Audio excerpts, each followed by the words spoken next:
La acción humana, Tratado de Economía, por Ludwig von Mises. 221, sexta parte. El mercado intervenido. Capítulo 30. La intervención de los precios. 3. Los salarios mínimos. Aspectos catalácticos del sindicalismo. Propugnar una alza constante de la remuneración laboral, bien por decisión del poder público o como consecuencia de la intimidación y la fuerza de los sindicatos, constituye la esencia del intervencionismo. Elevar los salarios más allá del límite que el mercado señalaría se considera una medida maravillosa para la economía en general, que además se apoya en eternas normas morales. Quien tenga audacia suficiente para oponerse a este dogma ético económico, se verá inmediatamente denigrado como imagen viva de la maldad y de la ignorancia.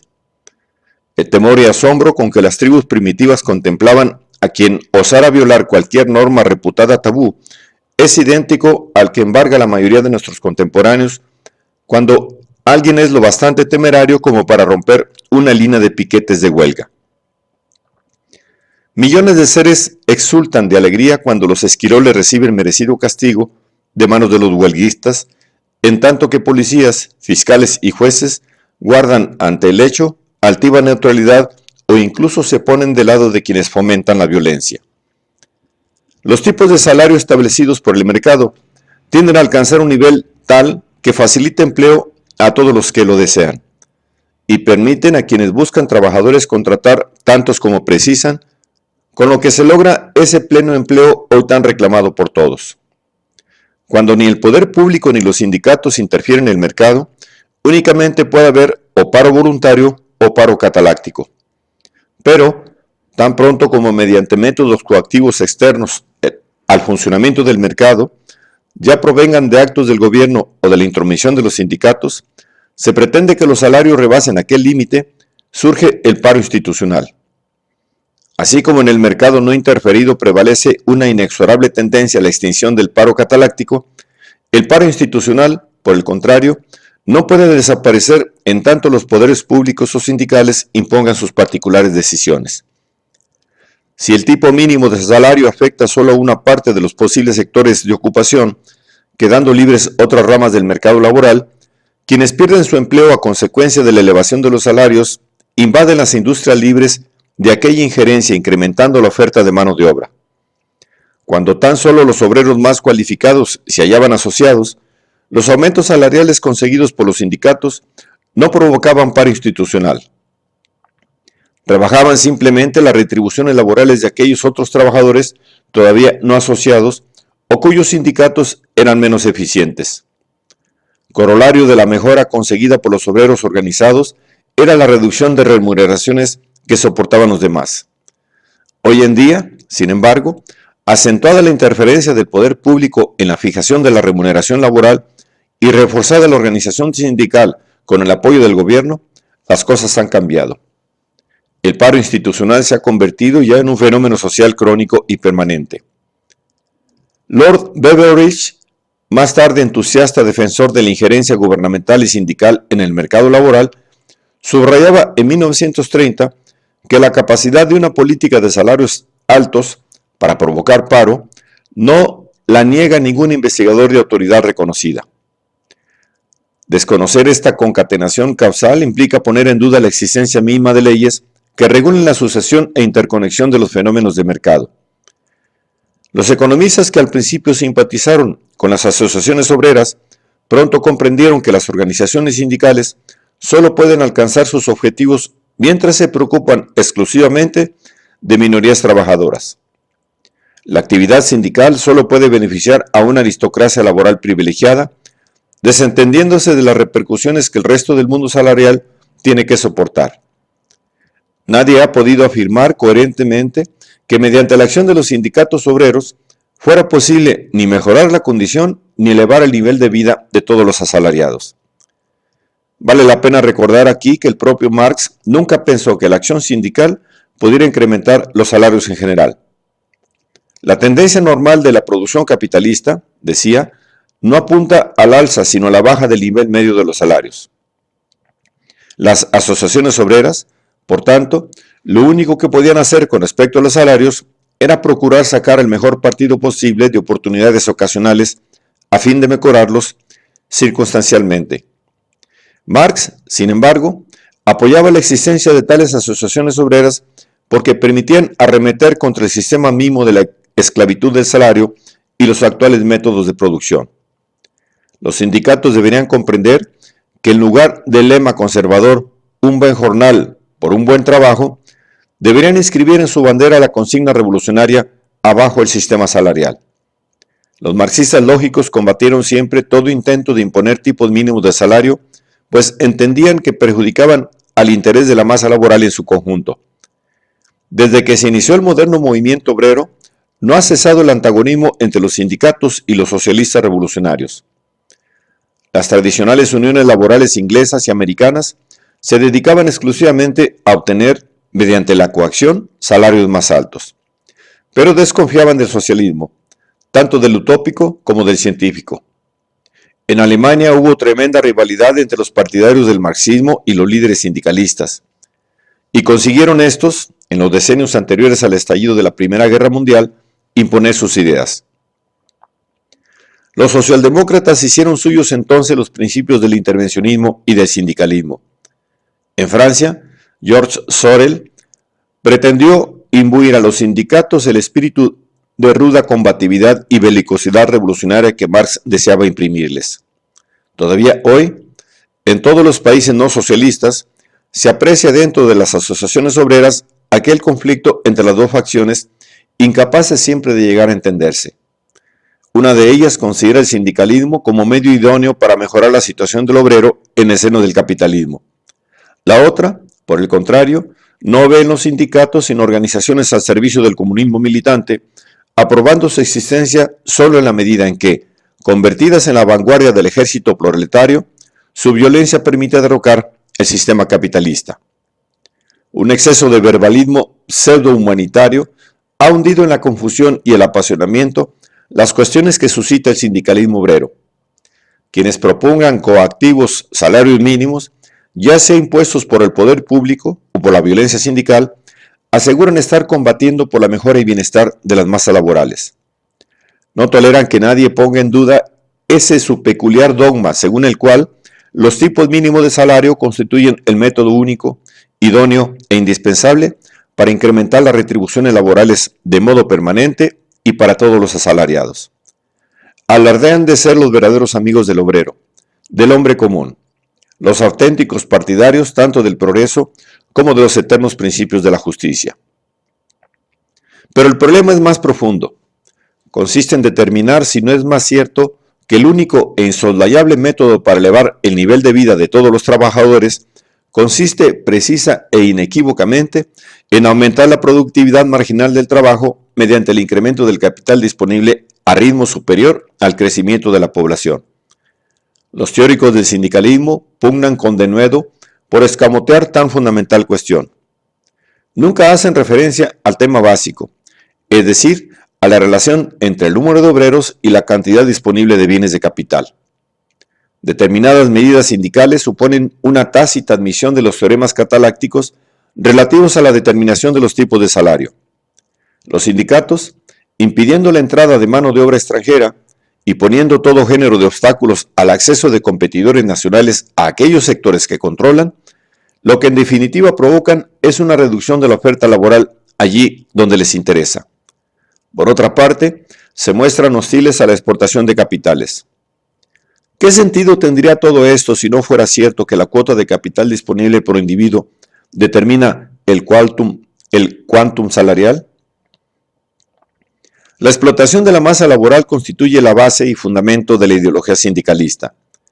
De acuerdo con la versión que de esa tesis ofrece el sindicalismo, versión que no coincide del todo con la del credo marxista, en la producción de bienes solo el trabajo cuenta y el valor del trabajo invertido constituye el único coste real.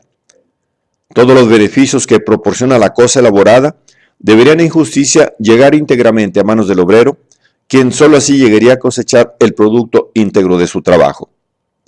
El daño que el sistema capitalista irroga a la masa laboral radica en permitir que terratenientes, capitalistas y empresarios retengan y haga suya una parte de esos beneficios.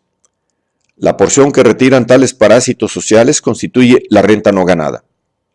Es una renta sustraída a otros, un robo en definitiva. Tienen, pues, sobrada razón los obreros cuando persiguen la paulatina pero constante alza de los salarios hasta lograr que nada reste para el mantenimiento de los explotadores ociosos carentes de toda utilidad social.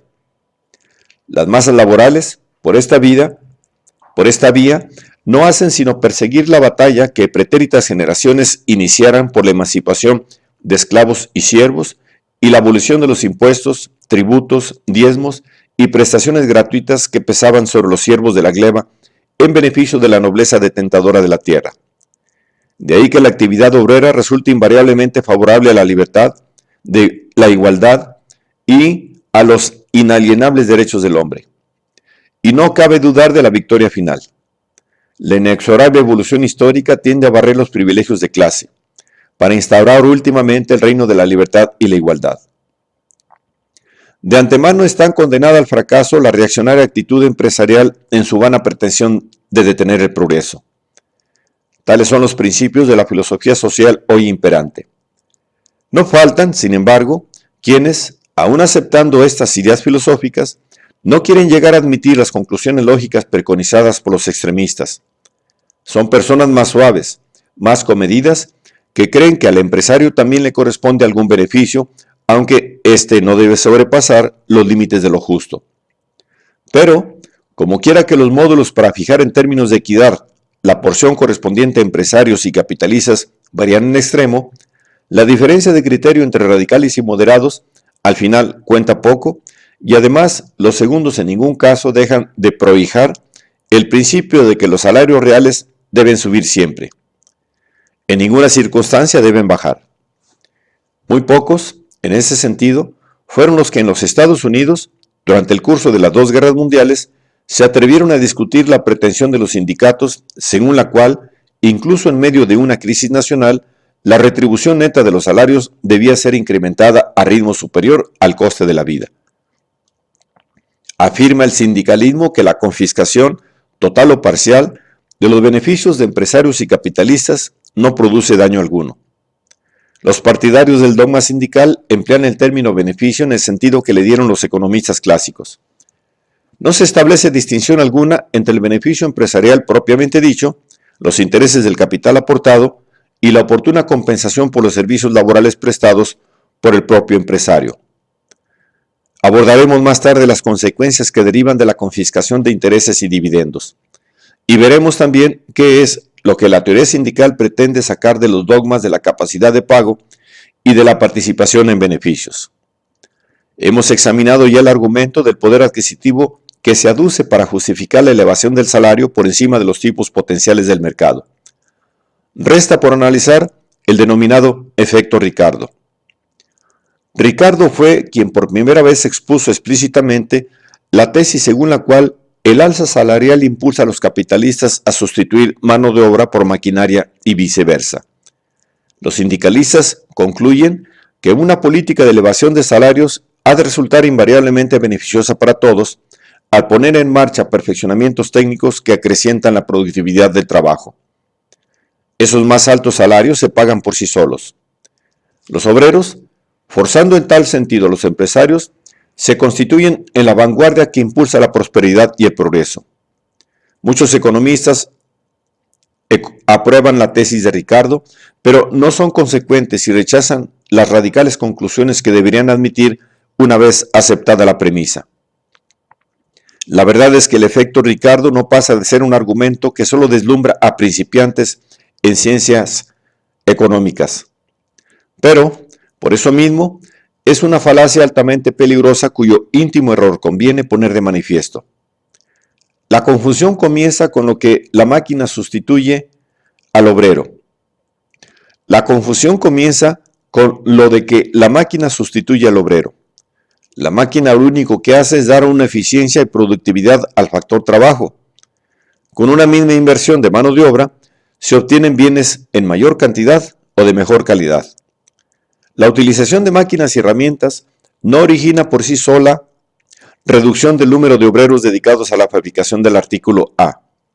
Este efecto secundario se origina porque, en igualdad de condiciones, una mayor oferta de A disminuye la utilidad marginal de las correspondientes unidades en comparación con la de otros artículos.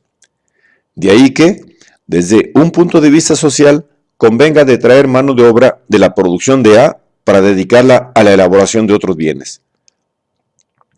El perfeccionamiento tecnológico registrado en la fabricación de A hace posible que en adelante puedan realizarse proyectos que antes no podían llevarse a la práctica, porque la mano de obra requerida estaba precisamente dedicada a producir el artículo A, demandado a la sazón más urgentemente por los consumidores. La reducción del número de obreros en la industria A deriva de la creciente demanda que, gracias al nuevo capital, provocan aquellos otros sectores como consecuencia de la oportunidad que se les presenta de expansionarse. Todo esto pone incidentalmente de relieve la inconsistencia de todas las vaguedades que sobre el paro tecnológico suelen escucharse. Las máquinas y las herramientas no son primariamente dispositivos para economizar mano de obra, sino medios que aumentan la producción por unidad de gasto. El utillaje industrial tan solo economiza mano de obra si se considera desde el punto de vista del particular sector de producción afectado.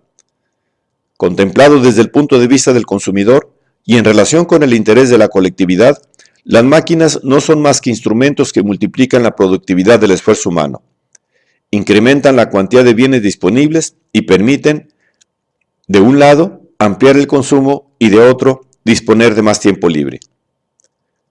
¿Qué bienes serán consumidos en mayor cantidad y hasta qué punto preferirá la gente disponer de más ocio? Depende de los individuales juicios valorativos. El empleo de más y mejores herramientas es factible solo en la medida en que puede disponerse del capital necesario. Ahorrar, es decir, provocar un excedente de producción sobre el consumo, es una condición indispensable para todo perfeccionamiento tecnológico. De nada sirve el dominar las oportunas técnicas si no se dispone del capital necesario. Los indios conocen perfectamente los métodos americanos de producción. No es, desde luego, el bajo nivel de los salarios indios lo que les impide adoptarlos. El problema está en su insuficiente capitalización. El ahorro capitalista conduce necesariamente a la mejora e incremento de los equipos industriales. El ahorro simple, es decir, el almacenamiento de bienes de consumo como reserva para el día de mañana, desempeña en una economía de mercado un papel despreciable. Dentro del sistema capitalista, el ahorro es siempre ahorro capitalista. El excedente de la producción sobre el consumo se invierte o directamente en el propio negocio del sujeto que ahorra o indirectamente en empresas de terceros mediante cuentas bancarias de depósito, suscripción de acciones, bonos y obligaciones o hipotecas. En el grado en que la gente mantiene el consumo por debajo de sus ingresos, va creándose un capital adicional que tan pronto como es acumulado, se destina a incrementar los bienes que integran el mecanismo de producción. Como ya dijimos anteriormente, este resultado no puede ser desvirtuado por cualquier tendencia sincrónica hacia una mayor liquidez.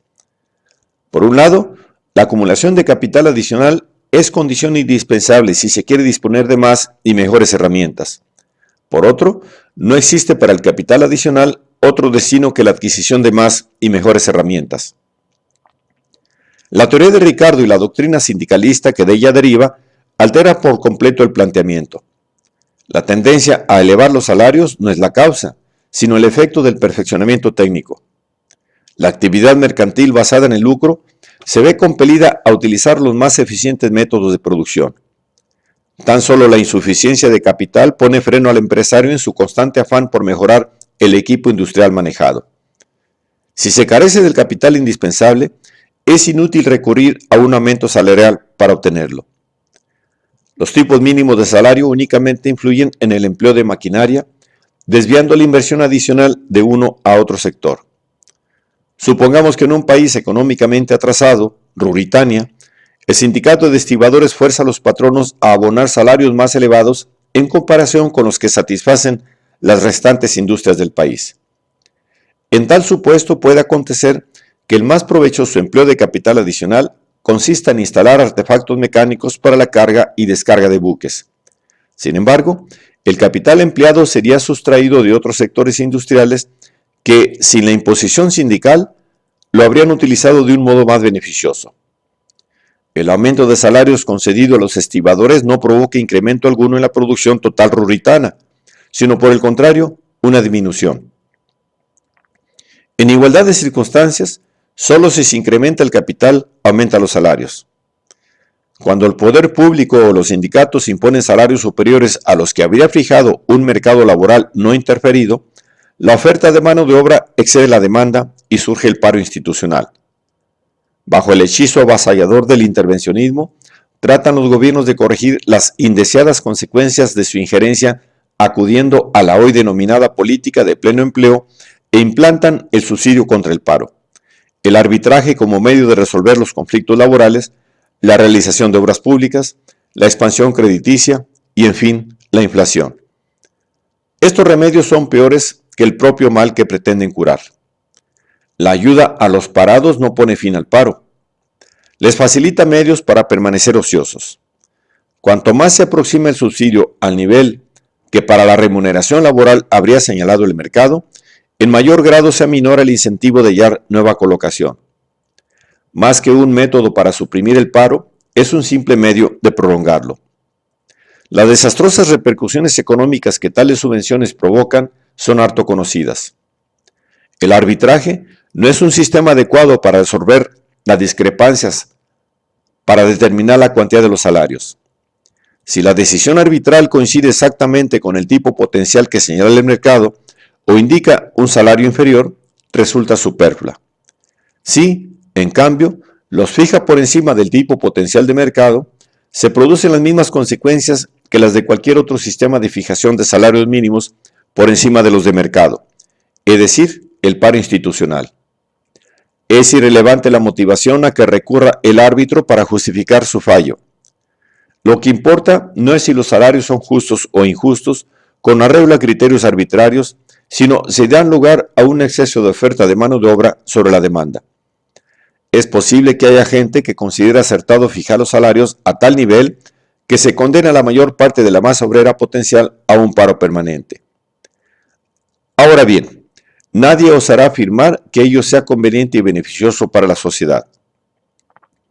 Si los gastos del gobierno en obras públicas se financian mediante la imposición fiscal o emitiendo deuda, la capacidad de gastar e invertir de los ciudadanos se reduce en la misma proporción en que aumenta el erario público. No se crean puestos de trabajo adicionales.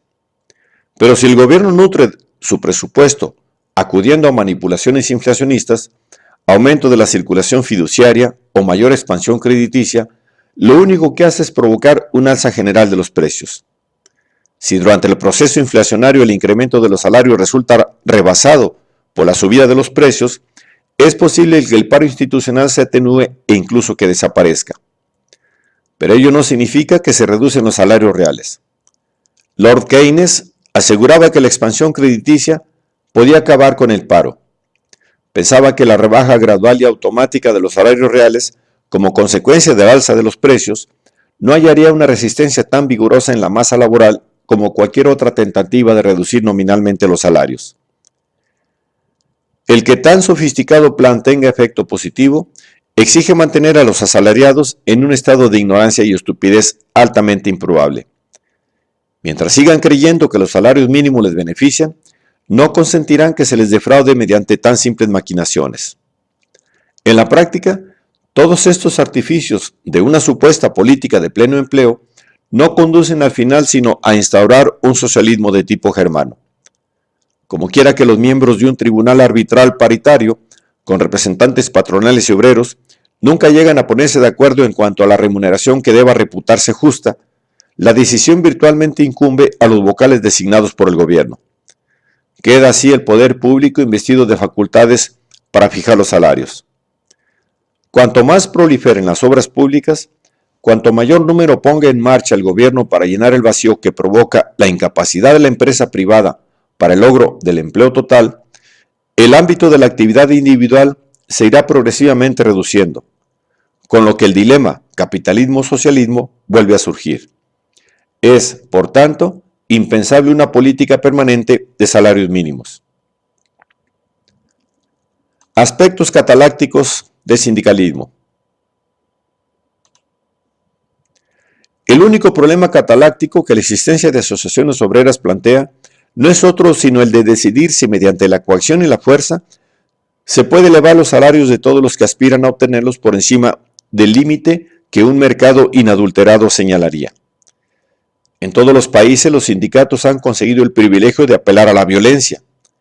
El poder público les ha transferido su más típico atributo, a saber, el uso exclusivo de la coacción. Las leyes penales, que configuran como delito recurrir a la violencia, salvo en caso de legítima defensa, mantienen plena vigencia. No han sido ni modificadas ni derogadas. Sin embargo, en nuestra época es tolerada, dentro de límites muy amplios, la utilización de procedimientos de fuerza y coacción si son las asociaciones obreras quienes a ellos apelan. Los sindicatos gozan de libertad para impedir con la fuerza que sus órdenes, fijando la cuantía de los salarios o estableciendo las demás condiciones en materia laboral que reputan de interés sean desatendidas. Con impunidad plena, infligen daños corporales a los esquiroles y a los empresarios o a sus representantes si así lo estiman oportuno. Pueden atentar contra los bienes de los patronos e incluso causar perjuicios a los clientes que acudan a sus establecimientos. Las autoridades, con el beneplácito de la opinión pública, justifican tales actos. La policía no detiene a los culpables, ni el Ministerio Público formula denuncia alguna, de suerte que jueces y magistrados no tienen posibilidad siquiera de aplicar las sanciones legalmente previstas. En casos excepcionales, cuando la violencia rebasa ya todos los límites, se intenta ponerles coto adoptando algunas tímidas medidas de escasa eficacia, por lo que lo demás generalmente fracasan. Este fracaso se debe unas veces a la desidia burocrática y otras a la insuficiencia de los medios de que dispone la autoridad. En la mayoría de los casos, sin embargo, lo que se constata es la total ausencia del necesario brío y decisión en todos los órganos administrativos por actuar eficazmente. En los países no socialistas, tal es lo que desde hace mucho sucede. Los economistas, al poner de manifiesto esta situación, ni culpan ni acusan. Se limitan, por un lado, a exponer cómo las asociaciones obreras se hayan investidas de poder suficiente para establecer tipos mínimos de salarios y, por otro, a precisar el real significado de la expresión contratación colectiva. Contratación colectiva, para los teóricos del sindicalismo, no significa sino sustituir por una negociación sindical la que cada obrero llevaría a cabo individualmente. Bajo una economía de mercado desarrollada, la contratación de los productos que suelen comprarse y venderse en importantes cantidades nunca se efectúa como cuando se trata de bienes no fungibles. El comprador o vendedor de bienes o servicios fungibles fija un precio arbitrario que luego modifica, de acuerdo con la reacción que su oferta provoca, hasta alcanzar aquel nivel que le permite comprar o vender cuanto desea. No se puede utilizar otro método. Los grandes almacenes no pueden regatear con sus clientes. Fijan el precio de un artículo y esperan. Quien necesita 500 soldadores establece el tipo de salario que en su opinión ha de permitirle contratar 500 hombres.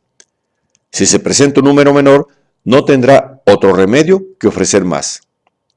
El patrono debe elevar el salario hasta alcanzar el límite que impida a sus competidores quitarle el personal mediante una remuneración superior. Los salarios mínimos coactivamente fijados resultan estériles por la precisa razón de que ahuyentan a aquellos potenciales empleadores que harían que quedara totalmente absorbida la oferta laboral. Si las asociaciones obreras actuaran en realidad como agencias de contratación, la negociación colectiva no elevaría los tipos de salario por encima del nivel del mercado libre. En tanto existan obreros sin colocar, el empresario no debe ofrecer mayor salario. Una auténtica negociación colectiva no diferiría catalácticamente de la contratación individual. De igual manera que ocurre cuando se negocia individualmente, el hacerlo colectivamente daría virtual oportunidad a quien quiera que todavía no hubiera encontrado la deseada colocación. Pero lo que, de manera eufemística, denominan los dirigentes sindicales negociación colectiva y legislación prolaboral, tiene en realidad carácter bien distinto. Es un diálogo entre una parte pertrechada de medios coactivos y decidida a emplearlos y otra inerme e intimidada.